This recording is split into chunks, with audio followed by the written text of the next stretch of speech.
questo splendido posto voglio farti un sacco di auguri di buon Natale e di felice anno nuovo. Ti ringrazio per avermi seguito, per aver condiviso i miei video, lasciato dei commenti.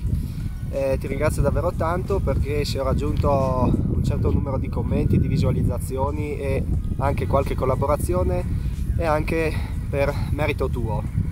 Io inoltre ti ricordo che ho fatto un video sulle ciaspolate, su come si usano, come ci si veste, te lo lascerò qui sopra in sovraimpressione, poi metterò il link anche in descrizione. Ti invito e ti consiglio di andare a vederlo se non l'hai mai visto. Io ti faccio ancora tantissimi auguri di buone feste, adesso riparto, torno alla macchina, torno a casa e noi ci vediamo nel prossimo video, nel prossimo anno. Grazie ancora, auguri e saluti, ciao!